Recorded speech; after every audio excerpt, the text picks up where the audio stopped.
Bonsoir à toutes et à tous. Je vous souhaite la bienvenue à ce webinaire sur la personnalisation et l'accompagnement émotionnel personnalisé durant la PMA.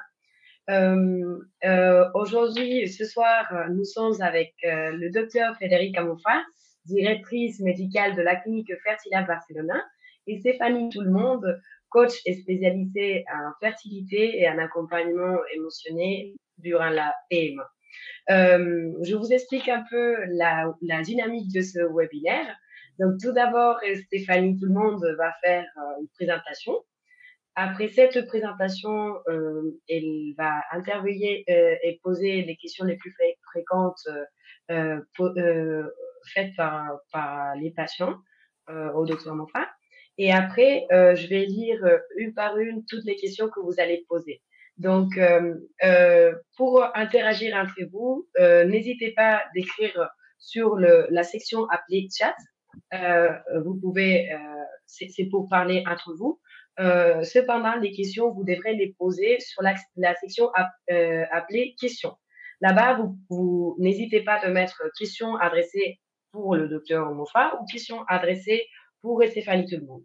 Moi, je vais les lire en haute voix. Elles sont tout à fait confidentielles. On ne dira pas vos noms et prénoms. On va juste lire vos questions et soit le docteur Mofa, soit Stéphanie Tout-le-Monde vont répondre une par une vos questions. Donc, merci beaucoup. Je cède donc la parole à Stéphanie. Merci. Merci Esther et bonsoir à, à tous et à toutes. Alors, hop. Voilà, donc je vais vous faire une présentation assez rapide, mais je voulais vous parler un petit peu de l'accompagnement émotionnel pendant la PMA, pourquoi et à quoi ça peut servir. Alors d'abord, je vais me présenter. Donc je suis Stéphanie Tout-le-Monde, j'habite à Barcelone depuis 17 ans. Et je suis moi-même maman de 2 enfants qui sont nés par fécondation in vitro, par FIVIXI, ici à Barcelone, il y a déjà maintenant presque 12 et 14 ans. Je me suis réorientée il y a 7 ans pour devenir coach en fertilité et vraiment coach spécialisé sur toute la dimension émotionnelle de ces parcours-là. Donc c'est vraiment un accompagnement personnalisé sur la dimension émotionnelle des parcours de fertilité. Et je suis également cofondatrice de l'association She-Hawk, qui est basée à Barcelone et qui reçoit les patients qui viennent à Barcelone pour une PMA et qui les aide un petit peu parfois sur la partie logistique, sur le soutien entre patients aussi, entre membres. On est une association, donc on a des, on a des groupes de parole régulièrement au cours desquels les membres de l'association peuvent partager, peuvent se soutenir entre elles, etc. Excusez-moi. Alors, d'abord, pourquoi un accompagnement émotionnel? Parce que les protocoles PMA, vous en faites l'expérience tous les jours, ce sont des processus qui sont émotionnellement compliqués. Donc, on parle beaucoup des montagnes russes émotionnelles, mais c'est vrai, en fait, on alterne vraiment les émotions positives et plus désagréables, de joie, d'espoir, d'impatience avec de la frustration, de la colère parfois, de la peur, du stress, beaucoup de culpabilité, beaucoup de choses qui se bousculent un petit peu. Donc ça, c'est la dimension émotionnelle est très forte parce qu'en plus, ça nous touche dans quelque chose de très intime, qui est notre capacité à créer la vie. Donc la dimension émotionnelle, évidemment, elle est très forte, elle n'est pas toujours facile à gérer. Ensuite, il y a vraiment, même si aujourd'hui les protocoles PMA sont de plus en plus médiatisés, même si on parle de plus en plus de ça et même si la société s'ouvre beaucoup, et malgré tous les changements récents de législation qu'il y a pu y avoir, etc., il y a encore aujourd'hui, en France en tout cas, beaucoup de tabous autour de la PMA, beaucoup de tabous autour des protocoles de FIV, beaucoup de tabous autour du don de gamètes, ce qui fait que on vit pas tout le temps, mais je reçois beaucoup de femmes ou de couples qui vivent ça de manière très, très solitaire, en fait. Parce que c'est difficile d'en parler, parce qu'on n'a pas envie d'avoir la pression de l'entourage, parce qu'on a honte parfois d'en parler. Donc il y a vraiment beaucoup de solitude aussi, je trouve, dans ces parcours-là, qui n'est pas facile à gérer. Ensuite, il y a beaucoup de stress, donc lié à la peur, évidemment, que ça ne marche pas, mais lié aussi au protocole en lui-même. C'est des protocoles qui sont stressants, qui sont ultra médicalisés, mais on se fait les piqûres soi-même. Il y a beaucoup d'étapes qui sont très complexes. Chaque étape peut un peu représenter un coup près, ou en tout cas, on a beaucoup d'étapes où on a des informations, des annonces importantes et qui peuvent avoir un impact sur le protocole. Donc il y a beaucoup de stress. Et on a beau se dire: «Il faut que j'arrête de stresser», et ben, en fait, c'est pas possible d'arrêter de stresser quand on est dans des protocoles comme ça, parce que quand on se fait des piqûres tous les jours ou quand on doit organiser un voyage à Barcelone, c'est difficile de pas y penser et de pas stresser. Ensuite, c'est un protocole qui a vraiment un impact sur toutes les facettes de la vie, mine de rien, que ce soit, alors évidemment la facette personnelle, la facette familiale, le couple, mais aussi, les amitiés, justement parce qu'on parfois on s'isole un petit peu, la facette professionnelle parce que parfois, bah, on met pas en place un changement, professionnel, parce qu'on se dit qu'on va peut-être tomber enceinte, ou parce que, 2 mois plus tard on a le transfert. On n'organise pas de vacances non plus, ou pas de voyage. On met beaucoup de choses entre parenthèses, en fait, dans ces protocoles-là, qui font que c'est aussi émotionnellement compliqué à vivre. Il y a un stress additionnel évidemment qui est lié au traitement à distance. Donc pour toutes les personnes qui viennent de France, ou d'ailleurs, et qui viennent à Barcelone pour un traitement, bah, il y a le stress de l'organisation, logistique au dernier moment, et cetera. Et il y a une charge additionnelle évidemment qui est liée au don de gamètes. C'est sûr que quand on doit en plus faire le deuil de son patrimoine génétique, et ben, il y a une charge additionnelle. Il y a beaucoup de peurs qui viennent s'ajouter à tout ça, beaucoup de croyances limitantes. Donc c'est un protocole qui est émotionnellement compliqué. Du coup, ce que je vais faire, c'est que je vais essayer de vous donner quelques conseils pour vivre le processus un peu plus sereinement et mieux gérer cette charge émotionnelle. Je vais vous expliquer aussi un petit peu comment se déroule l'accompagnement. Le premier conseil que je donne tout le temps, et c'est pas le plus facile du tout, c'est identifier et accepter vos émotions. Les émotions, elles sont nombreuses.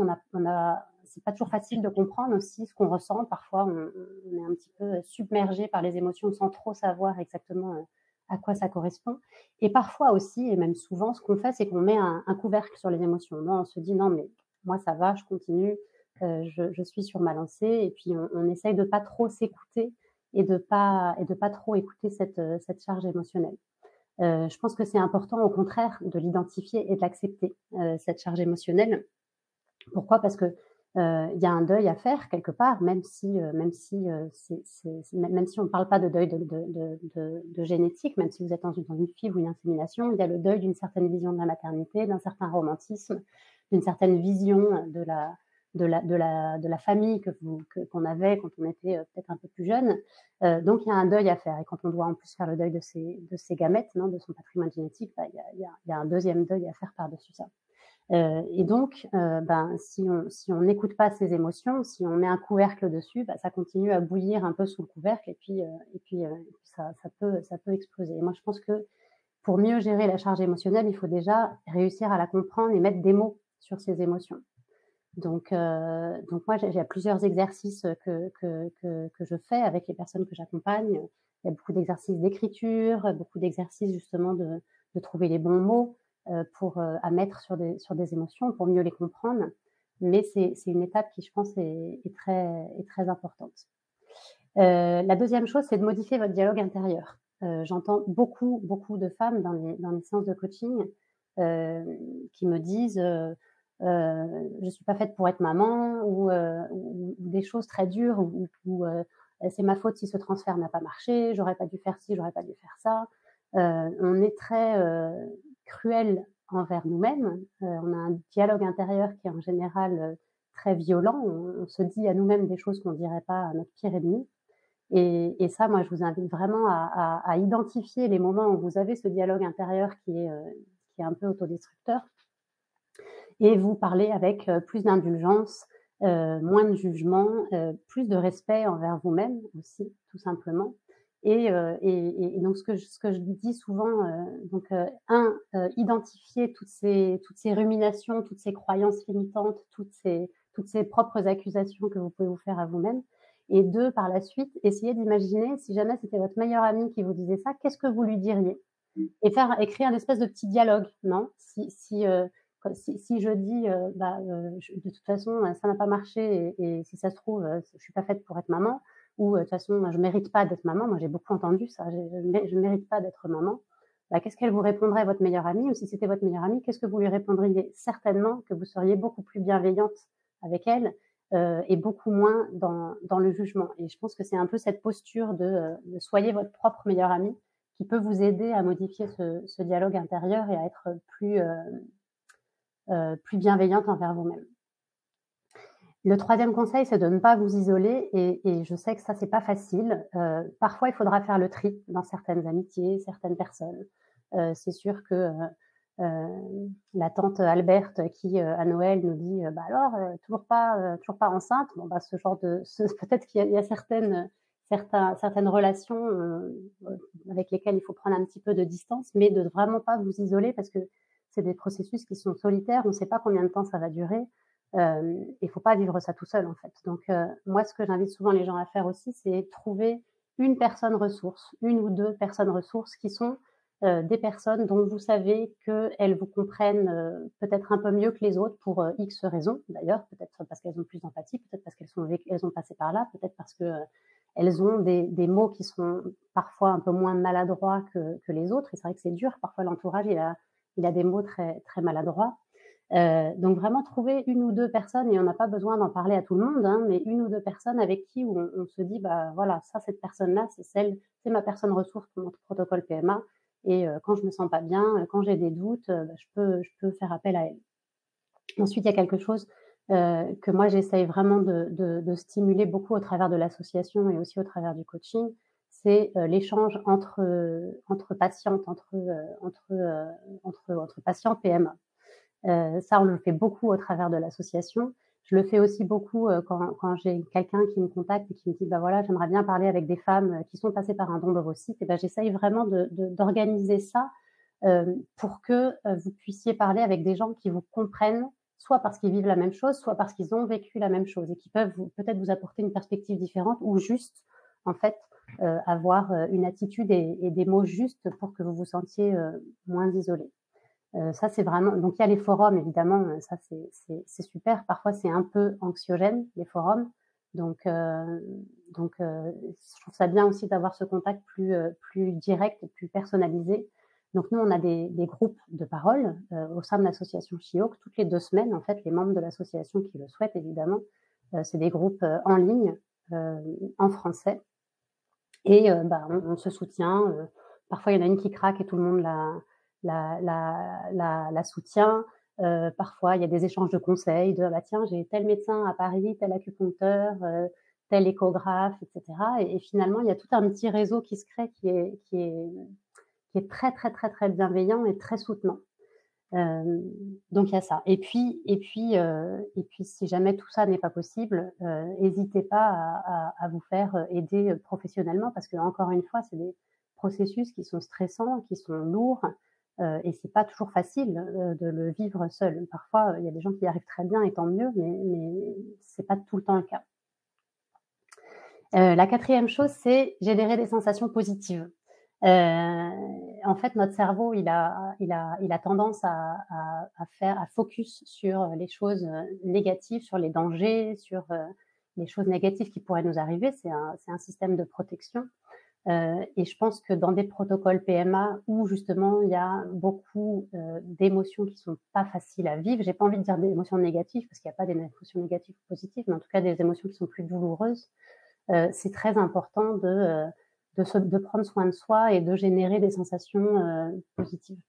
Donc ça peut être en faisant des choses qui vous font du bien. Moi, il y a 2 exercices que je fais faire souvent. Le premier, c'est faire une liste de 25 choses qui vous font plaisir ou qui vous font du bien et le planifier. Donc, et 25, ça a l'air beaucoup comme ça, mais en réalité, quand on s'y met, ça vient vite parce que ça peut être un week-end en amoureux, un week-end entre copains ou entre copines, mais ça peut aussi être un carré de chocolat après le déjeuner, ça peut être un massage, ça peut être aller me balader un quart d'heure au soleil, ça peut être des choses très, très, très simples, ça peut être aller au cinéma toute seule, ça peut être faire un câlin à mon chat, j'en sais rien, mais en tout cas, Faire la liste, déjà, ça fait beaucoup de bien. Et puis se forcer à en organiser 1, 2, 3, 4 fois, 5 fois par semaine, 1 fois par jour, un petit peu comme vous le sentez. Et je pense que ça, c'est quelque chose qui est très important aussi pendant la période d'attente des résultats, pendant les 10, 12, 14 jours après le transfert d'embryon. C'est bien de s'organiser des choses comme ça pour générer des sensations positives. Et le deuxième exercice que je voulais vous partager, c'est faire pour vous-même tous les soirs un petit récap de votre journée et identifier 3 choses chouettes qui vous sont arrivées. Ça peut être n'importe quoi, encore une fois, ça peut être j'ai mangé des super bonnes lasagnes à midi, ou ça peut être j'ai eu un commentaire très positif de mon supérieur hiérarchique, ou ça peut être il a fait beau et je me suis mise sur le balcon pendant 5 minutes pour prendre le soleil. Ça peut être plein de choses, mais en tout cas, c'est forcer un petit peu son cerveau tous les jours même dans une journée qui peut être terriblement mauvaise, en fait, on arrive toujours à trouver 3 petites choses. Donc ça, c'est des exercices qui sont assez faciles à mettre en place et qui apportent beaucoup, émotionnellement parlant. Et le dernier, je voulais faire juste un petit focus sur le stress, parce que on a dit le stress est assez présent et on se dit tout le temps il faut que j'arrête de stresser, il faut que j'arrête de stresser, ou alors il faut que j'arrête d'y penser. On sait bien que c'est difficile d'arrêter d'y penser, que c'est même impossible, et c'est très difficile d'arrêter de stresser. Et donc pour arrêter de stresser, donc en fait l'idée n'est pas d'arrêter de stresser parce que je pense que le stress est présent, mais c'est de mieux le vivre, et donc c'est de trouver des petites stratégies. La première, c'est d'apprendre à se détendre physiquement, et ça peut être au travers de la méditation. Moi, j'utilise beaucoup la cohérence cardiaque. La cohérence cardiaque, j'ai une petite application sur mon téléphone où je suis une petite bulle qui monte et qui descend, et ça me force à me concentrer sur ma respiration, à calmer ma respiration, et ça fait baisser le rythme cardiaque, etc. Donc ça, c'est des petites choses. Il faut trouver le truc qui vous convient. Il y a du yoga, il y a de la méditation, il y a plein de choses. Ensuite, surtout poser toutes vos questions. On entend souvent que le savoir, c'est le pouvoir, et je pense que c'est vraiment vrai. Pour stresser moins, il faut éviter toutes les questions et tous les doutes. Donc si vous avez des questions médicales, posez-les au médecin. Si vous avez des doutes, vraiment posez toutes vos questions, quitte à être un peu insistant ou insistante, c'est pas grave. Mais ne restez pas avec des doutes et des questions, parce que ça génère du stress. Alors que si vous avez l'information, si vous comprenez qu'est-ce qui va se passer, à quel moment, comment je vais me sentir, quels sont les possibles effets secondaires, etc., et déjà, il y a moins de stress. Donc si on arrive à anticiper et à comprendre ce qui va se passer, et si on a cette information-là, on a déjà un peu moins de stress. Et ensuite, c'est pas facile à faire non plus, mais prendre un peu de distance en se disant: «OK, qu'est-ce que je peux contrôler et qu'est-ce que je ne peux pas contrôler?» Parce qu'en fait, le stress, il apparaît quand on essaie de contrôler quelque chose qu'on ne peut pas contrôler. Donc le protocole, les résultats, les dosages, et cetera, c'est des choses qu'on ne peut pas contrôler. Après, il y a d'autres choses qu'on peut contrôler. C'est justement, qu'est-ce que je fais au quotidien pour me détendre? Qu'est-ce que je fais au quotidien pour me générer des petits moments de plaisir? Qu'est-ce que je fais au quotidien pour gérer cette charge émotionnelle? Ça, c'est des choses qui dépendent de vous. Donc encore une fois, quand vous avez un gros stress, de dire: «OK, est-ce que ça dépend de moi ou pas?» Si ça dépend pas de moi, je peux pas le contrôler. Donc faut pas que j'essaye de le contrôler. Voilà un petit peu c'était vraiment très rapide, et je pourrais en parler pendant des heures. Mais l'idée est pas là. Donc je vais juste, vous expliquer un petit peu quels peuvent être les bénéfices à se faire, accompagner. Donc le soutien émotionnel, que vous pouvez, recevoir de la part d'un coach, d'un psychologue, un petit peu, ça dépend des approches que vous préférez. Mais donc la première, c'est vous aider à comprendre, accepter et du coup mieux vivre toutes ces émotions au quotidien. Donc encore une fois, on a dit que c'était pas facile de les identifier, mais le travail du professionnel, c'est de vous aider justement à les comprendre et à mieux les vivre. De continuer à vivre normalement et de ne pas centrer tout sur la PMA. C'est pas facile. On a dit qu'on se mettait beaucoup entre parenthèses, qu'on faisait pas de projet, et cetera. Et donc en coaching, on travaille beaucoup sur un outil qui s'appelle la roue de la vie, où on voit un petit peu toutes les facettes de notre vie, et on essaye d'avancer sur chacune et de ne pas se mettre en pause justement, ou entre parenthèses. Donc ça, c'est quelque chose qu'on travaille beaucoup en coaching. On travaille beaucoup sur communiquer avec l'entourage et ne pas vous isoler. Donc je vous avais parlé des personnes ressources. Heu, Très souvent, c'est pas facile de communiquer avec l'entourage pour, plein de raisons différentes et donc on travaille aussi beaucoup là-dessus. Qu'est-ce que je vais dire à telle personne? Comment est-ce que je vais le dire? Qu'est-ce que je peux garder pour moi? Déculpabiliser si jamais, je dis à la personne que j'ai pas envie d'en parler et cetera et cetera. Dépasser vos peurs et déconstruire vos croyances limitantes, ça a aussi beaucoup, à voir avec, le dialogue intérieur. Mais les peurs, en fait, moi ce que j'invite tout le temps, les personnes que j'accompagne à faire et on dédie une séance à ça, c'est d'affronter les peurs. De quoi j'ai peur? Concrètement. J'ai vraiment je les mets face à ça, mais ça permet de les dépasser, ça permet de les comprendre et de déconstruire les croyances limitantes qu'il y a derrière. Parce que très souvent, il y a beaucoup de croyances limitantes qui ont pas de fondement, pas de réel fondement. Ensuite, le coaching, ça peut aussi vous aider à retrouver la confiance, donc en votre corps, en la médecine, en la vie et cetera.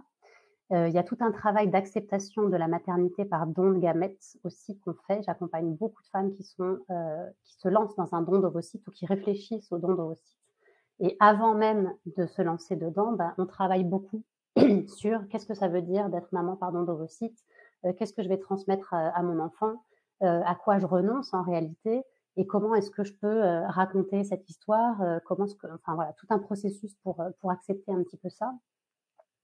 Il y a aussi toute une partie de préparation de la PMA, en Espagne. Donc encore une fois, qu'est-ce qui va se passer, à quel moment et cetera. D'avoir une autre perspective, donc vous avez la clinique qui vous accompagne évidemment et ça c'est super important, mais d'avoir une autre perspective et puis avoir un suivi, très très très régulier ou en tout cas aussi régulier que ce dont vous avez besoin. Et après, il y a toute une partie, ça s'arrête pas, au test, alors évidemment, s'il y a un test négatif, il y a aussi beaucoup de soutien et d'accompagnement pour rebondir et pour, soit passer à autre chose, soit pour repartir. Mais quand il y a un test positif, il y a aussi souvent un soutien qui continue derrière parce que quand on a une grossesse après la PMA, souvent les premières semaines, sont, assez angoissantes et assez stressantes. Donc en fait, tout ça pour vous dire que le coaching, ça va beaucoup dépendre de vos besoins, de votre situation, mais l'objectif principal, c'est de vous épauler pour mieux vivre un peu ce marathon, de la PMA. Moi, je propose des séances individuelles ou en couple. On définit vraiment les objectifs, en fonction de vos besoins, de votre personnalité. Parfois, j'ai quelqu'un qui me dit: «Non, moi, je veux juste travailler sur l'acceptation du don d'ovocytes et je veux faire 3 séances là-dessus». Bon, super. On travaille dessus, on définit ensemble un plan d'action. Les séances durent une heure, elles se font en visioconférence et si vous venez à Barcelone, soit pour voir la clinique, soit pour un transfert et cetera, on peut aussi se voir en présentiel à Barcelone, donc ça c'est chouette. Et en moyenne, c'est entre 4, 6 et 10 séances, mais ça dépend vraiment de vous, de vos besoins, de votre parcours. Parfois, il y a des femmes qui font 3 séances, parfois il y en a qui en font 15. Ça dépend beaucoup. Je dis beaucoup des femmes parce que j'ai beaucoup, beaucoup de séances individuelles de femmes, mais j'ai aussi, parfois, des couples que je vois en couple et que je vois aussi individuellement. Voilà. Et dernière petite chose, Fertilab, avec Fertilab, on vous propose une première, séance gratuite, pour, les patients qui viennent de la part de Fertilab. Voilà, je voulais pas faire trop long. Avant de passer peut-être aux questions, et aux questions des participants, moi comme j'ai quand même pas mal de femmes et que je reçois et que j'accompagne dans ces protocoles-là, il y a souvent beaucoup de questions sur les protocoles et du coup, je voulais profiter, de l'occasion pour poser des questions, au docteur Moffat. La première question, c'est, déjà comment ça se déroule en fait, un protocole PMA quand on habite en France et qu'on vient en Espagne? Quels sont les délais? Combien de fois la personne doit se rendre en Espagne? Comment ça fonctionne? Merci pour la présentation, hein, ça m'intéressait beaucoup et je vais faire ma petite liste de 25 Oui. choses. Et les 3 petits Qu'effectivement trucs positifs le soir aussi. oui, c'est bien, c'est super. Ah, on a tous besoin, toujours d'avoir un peu de câlin et pour soi-même, hein. Ouais. Voilà, mais si on vient un peu à la partie, qui m'appartient et qui est un peu plus technique, et sur la pratique, Fertilab propose un accompagnement médical à distance, hein. Ça ne veut pas dire que ça, c'est moins proche et c'est moins personnalisé dans le suivi des protocoles. Au contraire, on facilite la vie des patients qui rentrent, disons, dans tous les protocoles à partir d'une première consultation en visio, hein. La première consultation, ça dure 1 heure ou même plus dans les cas plus compliqués, dans lesquels le médecin, il va déjà voir tout le dossier. La plupart des patients qui viennent vers Fertilab, ils ont déjà un dossier avec beaucoup des examens et ils ont déjà fait parfois plusieurs traitements. Donc, on va étudier le cas et on va déjà partager avec les patients l'information. Quand vous avez bien dit, Stéphanie, l'information, c'est le pouvoir aussi.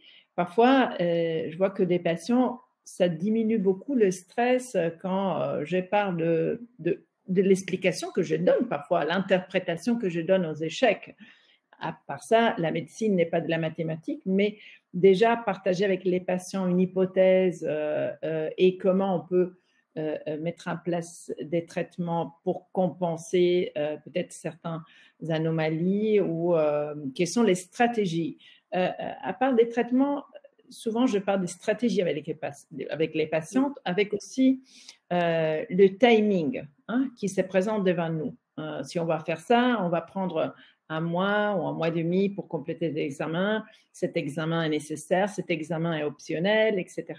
Et puis, une fois qu'on a choisi ensemble le traitement plus indiqué pour le couple, pour la patiente, on démarre, mais c'est toujours à distance. On va toujours envoyer des ordonnances avec des médicaments que les patientes peuvent trouver dans leur pays, hein. La plupart des Françaises ont la chance de pouvoir faire transcrire l'ordonnance de certains médicaments, même les plus chers, hein. C'est possible de avoir les médicaments par la sécurité sociale.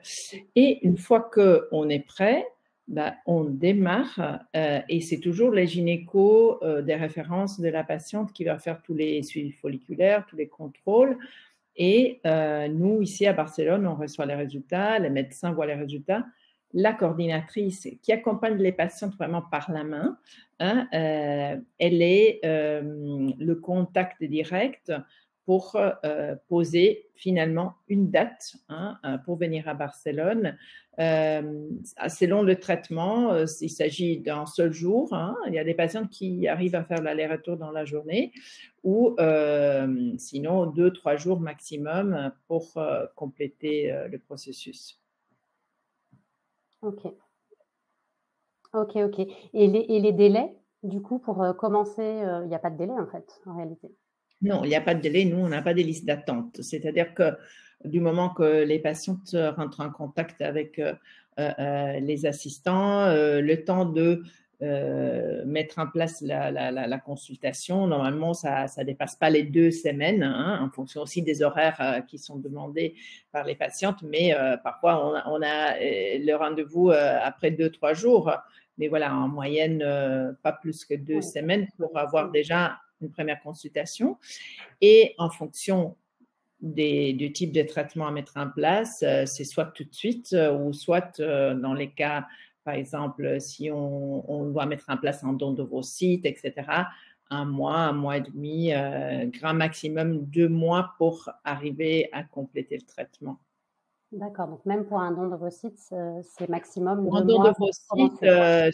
S'il n'y a pas des caractéristiques Pour une physiques donneuse, voilà, très, très, très spéciales ou s'il n'y a pas des soucis avec… Si les examens sont prêts, etc., normalement, même le don d'ovocytes, ça ne prendra pas plus qu'1 mois et demi, 2 mois maximum. Oui, finalement, ce qui prend le plus de temps, c'est peut-être les examens à faire en France. Oui, oui. Il y a des patientes qui arrivent déjà prêtes. Et sinon, il y a des patientes que c'est nous on demande un complément d'examen, surtout quand il y a des échecs derrière. Alors ça peut prendre un peu de temps. Mais effectivement, le cycle tout court, ça ne prend pas plus que le temps que je viens de dire. Okay. Je reçois toujours plein de questions, mais je vais vous faire les principales.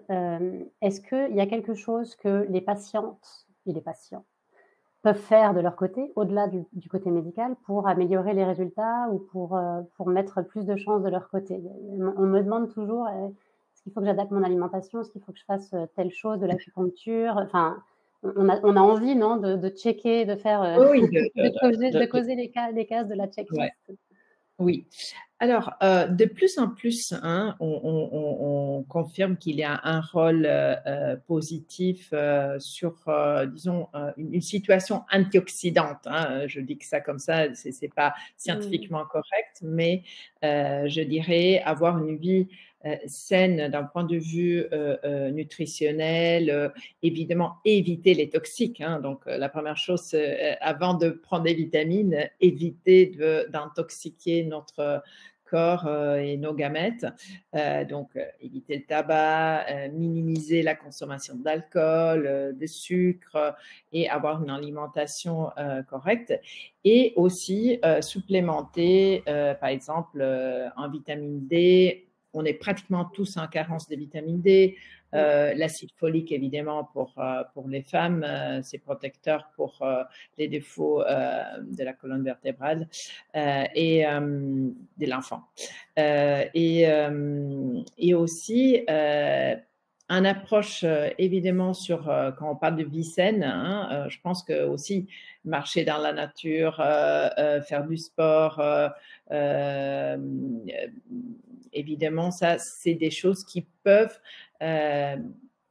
déstresser et aussi faire en sorte que le parcours qui est stressant soit un peu plus souple. Hein. Donc, ça, c'est des choses que je conseille toujours. Et donc, il y a des multivitaminiques aussi avec des probiotiques. Hein.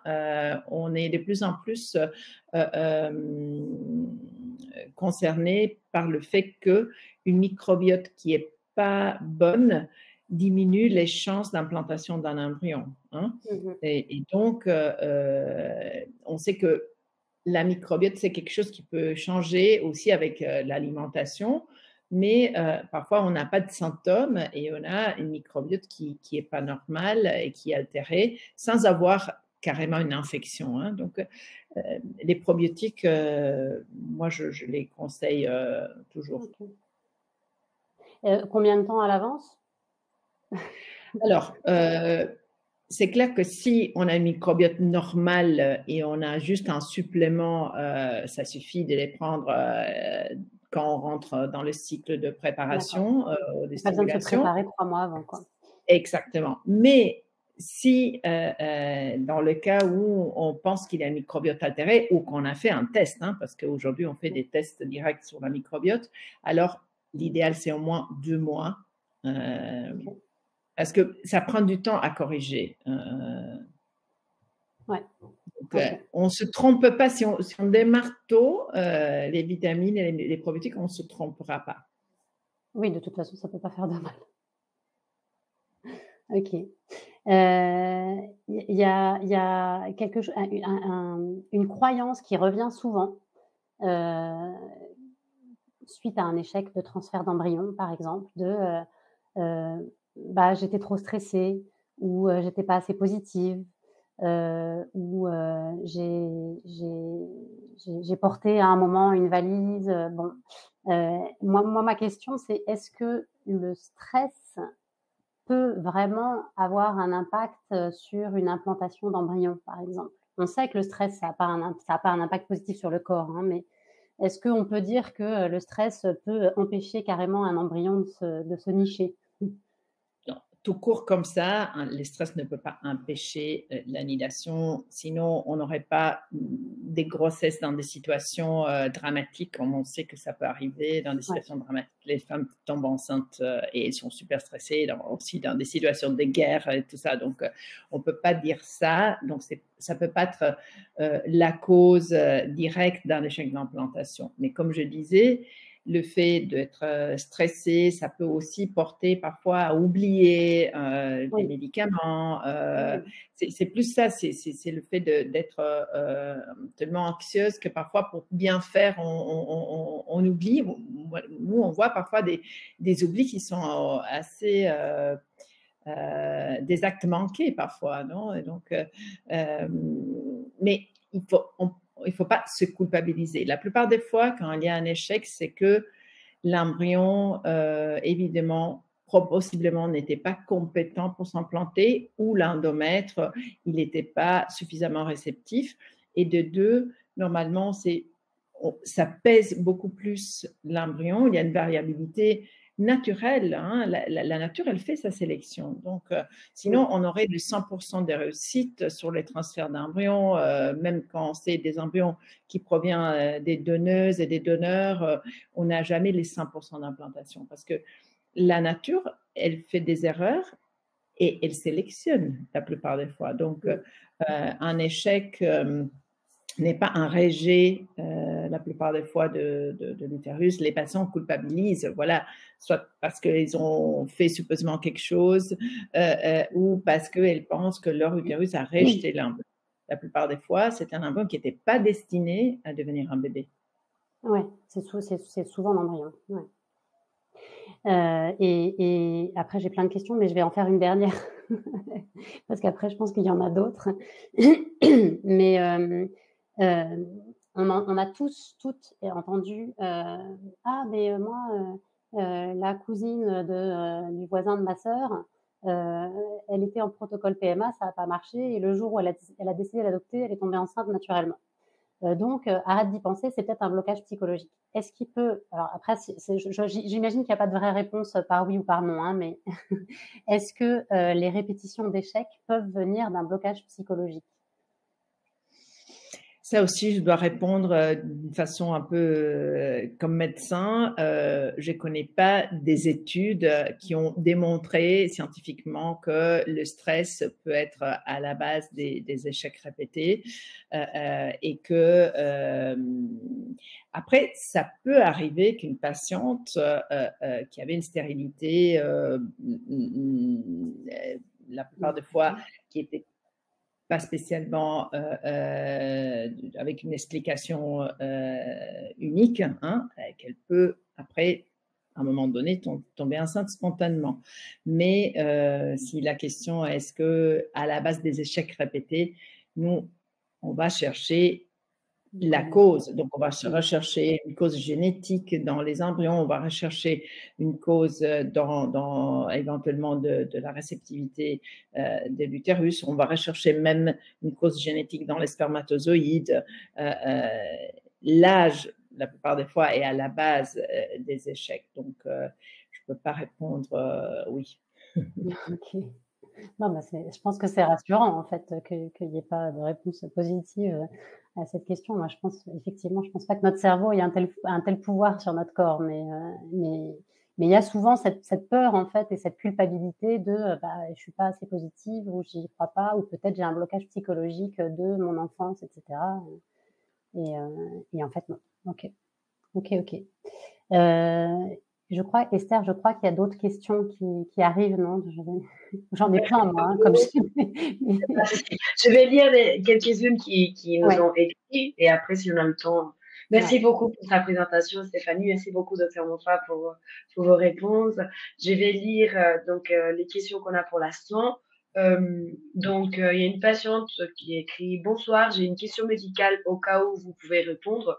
Du deuxième au quatrième jour, j'avais des sensations des crampes après l'implantation, donc après le transfert.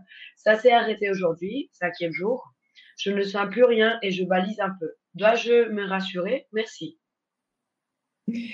Donc, j'entends que c'est une patiente qui vient de faire son transfert. Elle n'a pas encore les résultats. C'est justement dans la période Oui. tellement stressante d'inconnu. Les petites crampes peuvent correspondre parfois au moment de l'implantation de l'embryon, de l'annidation, ou pas, hein, parce que l'utérus est un muscle, il ne faut pas oublier ça. Donc, dans la phase lutéale, donc après l'ovulation, quand justement nous on fait le transfert des embryons à J5 et dans les 10 jours suivants, donc c'est le moment où l'utérus est plus réceptif, mais les symptômes ou pas de symptômes, c'est vraiment impossible de les interpréter. Une chose importante, ne pas faire un test de grossesse avant la date. Parce que on peut être enceinte et le test de grossesse peut être encore négatif parce que le test de grossesse, surtout sur les urines, il mesure l'ACG circulante, mais il faut que ça arrive à un certain niveau de concentration dans le sang, et quand c'est trop tôt, donc on aura un test négatif. Donc il faut avoir l'espoir et la patience, mais sur les symptômes que la patiente décrit, elle peut facilement être enceinte. On verra. Merci, docteur Monfort. Et j'ai une autre question. Donc, il y a trois patientes qui nous ont posé la même question. Donc, quels sont les types de probiotiques que l'on peut prendre? Alors, les probiotiques, non, normalement, la microbiote normale, physiologique, celle qui est favorable, elle est représentée pour le 90% de lactobacillus. Hein. Les lactobacillus sont les bonnes bactéries qui, en principe, colonisent le vagin et donc l'utérus aussi. Il y a pas longtemps, on pensait que l'utérus était stérile, qu'il n'y avait pas de bactéries à l'intérieur de l'utérus, mais ce n'est pas vrai. Hein. En réalité, il y a plus de bactéries dans l'être humain que des cellules quasi de la personne. Et donc, les lactobacillus, c'est les bonnes bactéries que on devrait avoir comme plus représentées dans la microbiote. Donc, les probiotiques qu'il faut prendre, c'est à base des lactobacillus. Il y en a de plusieurs marques. On peut prendre par voie orale, hein, parce que la microbiote, disons, génitale, donc celle qui colonise le vagin et l'utérus, est conditionnée aussi par la microbiote intestinale. On sait par exemple qu'il y a des patientes qui ont des problèmes digestifs ou ont des problèmes au niveau de l'intestin. Parfois, ils sont plus susceptibles d'avoir par exemple des cystites, hein, parce que ça, c'est toutes des conséquences d'une altération de l'équilibre de la microbiote aussi de l'intestin. Donc, par voie orale et aussi par voie vaginale. Hein. Ça dépend des pays, parce que par exemple en Espagne, ils ont retiré la voie vaginale. Hein, je ne sais pas exactement pourquoi, mais ça ne fait pas de dommage. Mais voilà, les probiotiques, quand on peut aussi les prendre par voie vaginale, c'est la voie plus directe. Merci, docteur Monfort. J'ai une nouvelle question. Donc, quel type de test mesure la microbiote? OK. C'est des tests qu'on peut faire par prélèvement soit vaginal. Là, on aura la réponse sur la microbiote vaginale, ou on fait, nous, comme on est dans normalement des cas dans lesquels parfois on veut comprendre un échec à répétition, etc., on va faire directement une petite biopsie d'endomètre. Hein. On peut faire ça soit tout au long d'une hystéroscopie, ou la plupart des fois, nous, on le fait avec une pipelle, un peu comme si on faisait un transfert, mais à la place de faire le transfert, on rentre avec une petite pipelle, on prend un petit bout d'endomètre et on peut l'analyser.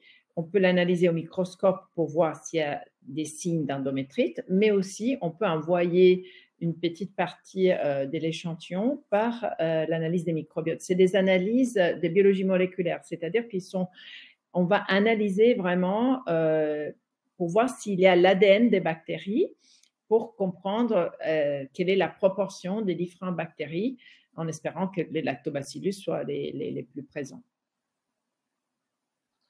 Merci, docteur. Une nouvelle question. Donc, ce n'est pas vraiment une question, mais un constat. C'est ce que la patiente elle a écrit. Comment ne pas perdre espoir? Donc, je ne sais pas exactement si cette question, ce message va adresser à Stéphanie, au docteur Monfort ou les deux. Comment ne pas perdre l'espoir quand on a eu une fausse couche avec un embryon euploïde, un endomètre réceptif, du Lovenox, de l'aspégique et des corticoïdes? Je laisse répondre Stéphanie. Je pense que c'est plus une question, enfin, oui, je pense que c'est plus une question médicale de, en fait, comment est-ce qu'on explique une fausse couche avec un embryon ploïde quand on a tous ces facteurs-là. Bon, après, je pourrais vous répondre sur l'espoir. OK. Alors, sur la partie médicale, c'est clair que, comme je disais, quand on n'a pas les 100% de réussite, même si toutes les conditions sont idéales. OK. Je comprends qu'un embryon euploïde, évidemment, dans ce cas-là, on a écarté, disons, les variables les plus importantes sur l'embryon. Mais les chromosomes ne sont pas tout, hein. C'est-à-dire qu'un embryon euploïde, il peut aussi avoir des problèmes qu'on n'a pas détectés sur le karyotype parce que les PGTA ou le DPI, ils vont regarder les chromosomes, mais on va pas regarder, on n'a pas la possibilité de regarder tout. Donc, mais même si on part du principe que cet embryon, il était un embryon en très bonne santé, la fausse couche, et donc j'imagine que si la patiente, elle est avec du Novenox et de l'aspégique, peut-être, est-ce qu'on pense que peut-être elle a un problème de thrombophilie? Je ne connais pas le cas, donc je ne sais pas. Ça peut malheureusement arriver aussi une fausse couche. On peut avoir de l'espoir. Oui, parce que si cet embryon est implanté, déjà le fait d'avoir démarré une grossesse, c'est déjà une bonne nouvelle. Et donc, on va peut-être corriger ou mettre en place une stratégie un peu différente sur le prochain transfert, le protocole de transfert. Là, je ne connais pas le cas complètement, donc, mais on peut avoir l'espoir. Ouais. Et c'est important d'en avoir parce que très souvent, en fait, moi, ce que je trouve qui est très difficile dans ces protocoles-là, c'est d'avoir un bon équilibre, non, entre la peur et l'espoir. Souvent, on essaye de se convaincre que ça va pas marcher, donc on perd espoir, aussi pour se protéger d'un possible échec. Et ça, c'est quelque chose que je vois très souvent, hein, dans un système de protection, de se dire non, mais de toute façon, je sais que ça va pas marcher. Avec X arguments, hein, mais c'est quelque chose que je vois très souvent. Et moi, ce que je leur dis toujours, ce que je dis toujours, ça sert à rien enfin, ça sert à rien, c'est facile à dire, hein, mais en tout cas, se protéger ne sert à rien parce que il peut se passer deux choses. Si vous partez négative en disant ça va pas marcher, soit ça marche et vous avez souffert pour rien, soit ça marche pas et vous avez souffert 2 fois. Et en réalité, le fait de se protéger et de se refuser à l'espoir, ça n'atténue pas la douleur et la difficulté, à accepter, si jamais ça ne marche pas. Donc je pense que c'est très important de connecter en tout cas avec l'espoir, même si on sait que la peur est toujours là et même si on n'est pas sûr à 100% que ça va marcher, évidemment. Et moi, j'aurais tendance à dire aussi, surtout, faites confiance à la médecine. Si les médecins, si l'équipe médicale a espoir et pense que ça peut marcher et qu'on peut justement mettre en place, comme disait le docteur Moffat, des stratégies différentes, etc., c'est que ça peut marcher. Merci beaucoup à toutes les deux. J'ai deux patientes qui nous ont posé presque la même question. Donc, c'est quel type de sport n'est pas recommandé pendant la stimulation ou après l'insémination? Et l'autre patiente, elle a dit, peut-on faire tout type de sport après l'implantation? Donc, c'est à peu près la même question. Moi, je peux répondre de point de vue médical. Ça change par rapport, par exemple, si on fait une stimulation ovarienne, une ponction ovarienne. Là, il faut vraiment faire un peu attention parce que les ovaires, ils ont de taille augmentée et donc donc les jours, donc la semaine qui est au cheval de la ponction ovarienne, il faut vraiment faire, voilà, on peut marcher et tout ça, mais pas vraiment faire du sport. Par rapport à l'implantation, techniquement, on peut faire pratiquement tout. Je ferai pas peut-être des sports extrêmes, mais si on veut nager, si on veut marcher, si on veut faire aussi un peu de sport sans faire du sport trop lourd. Mais même après l'implantation, finalement, surtout si on applique des protocoles naturels, hein, finalement, la patiente, elle tombera enceinte comme quand une patiente elle tombe enceinte d'une manière spontanée. Donc, on ne le sait jamais quand on est enceinte et on fait tout, on fait une vie absolument normale et ça n'empêche pas l'embryon de s'accrocher. Donc, si vous faites du sport régulièrement, ne vous privez pas de ce sport. Après, comme j'ai dit, je ne programmerai pas de marathon le jour après un transfert. Merci. Donc, une autre question. Je ne sais pas, Stéphanie, si tu veux rajouter quelque chose. Non, moi, ce que j'ai tendance à dire, en tout cas par rapport au sport ou par rapport à tout, c'est que d'abord il faut s'écouter et je pense que le corps est assez sage, non? Si on s'écoute déjà. Et ensuite, je pense que c'est très important. Je reviens aux sensations positives, mais c'est important si jamais vous aimez le sport et que c'est un truc qui vous porte et qui vous donne de l'énergie.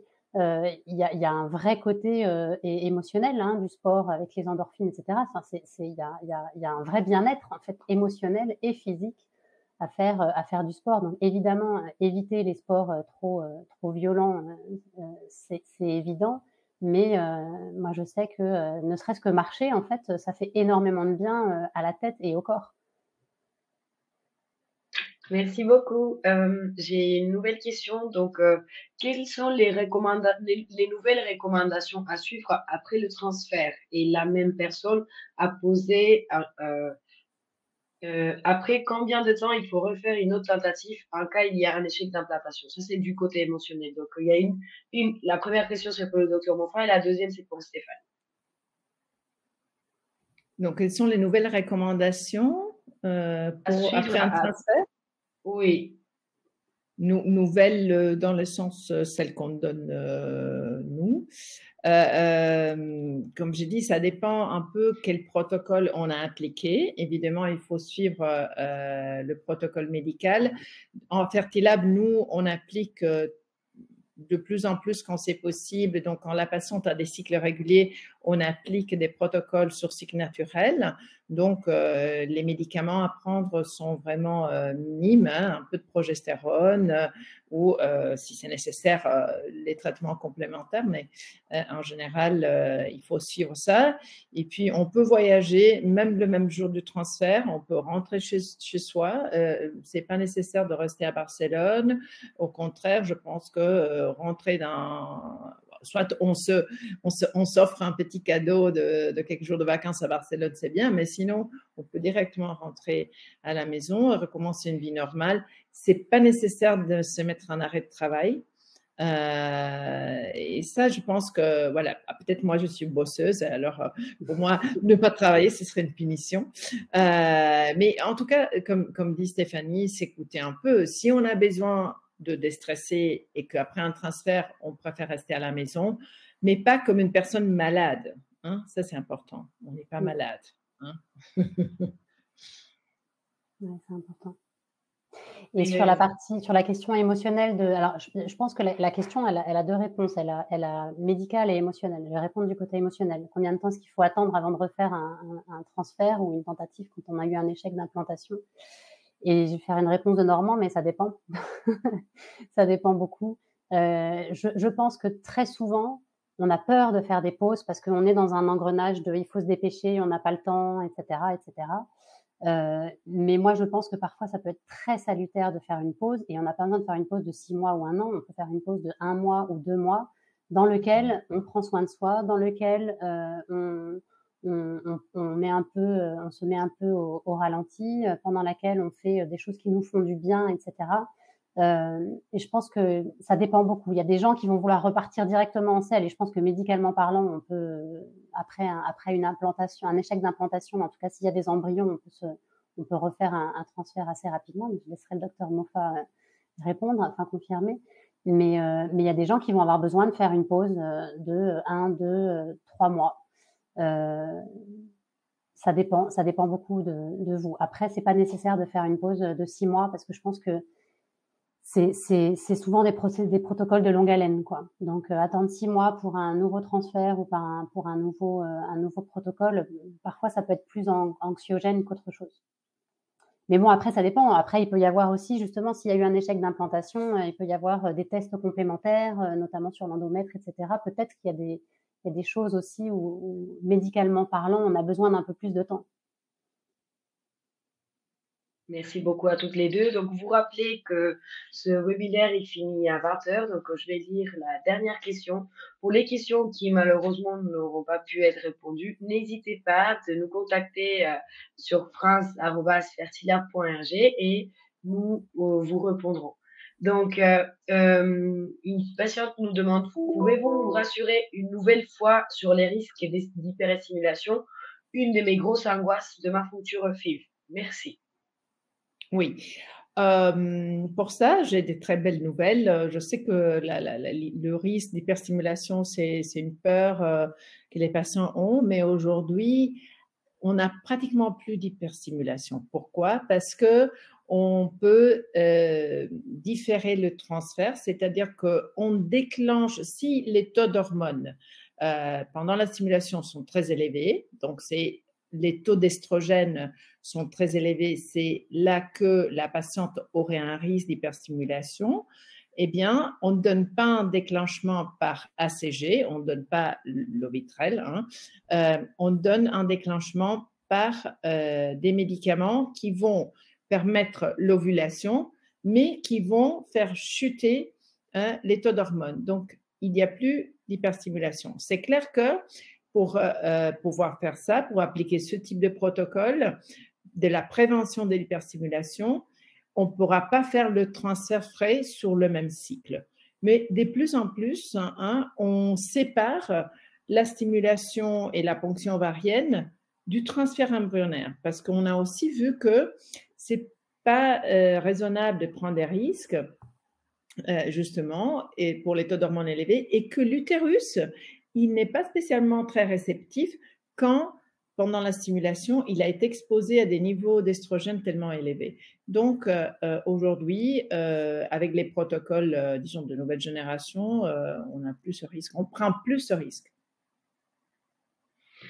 Merci. Donc, je vais lire une dernière question car je sais que c'est une des demandes générales de beaucoup de patients. Je vais lire cette dernière question parce que car je la trouve importante au moins pour les patients.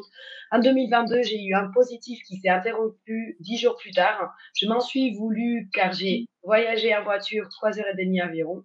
C'était un voyage prévu depuis longtemps. Est-ce que les trajets en voiture sont à éviter? Quelles sont les recommandations à ce sujet? Non, le fait que la grossesse soit interrompue tellement tôt n'est pas lié au voyage en voiture de 3h30. On peut aussi voyager 5 heures, 6 heures. On est assise dans la voiture, on ne se fatigue pas spécialement. C'est pas ça la cause. Donc, je pourrais pas dire qu'il faut éviter le voyage en voiture, comme on doit pas éviter les voyages en avion. On doit voyager de la manière qu'on se sent plus confortable. Si une patiente a peur de l'avion, elle voyagera en voiture le temps nécessaire de rentrer chez elle. Il n'y a pas de souci. Je crois que le stress par rapport à la voiture, c'est qu'il y a plus de vibrations dans l'avion ou dans le train, mais effectivement, en fait, ça n'a pas d'impact, quoi.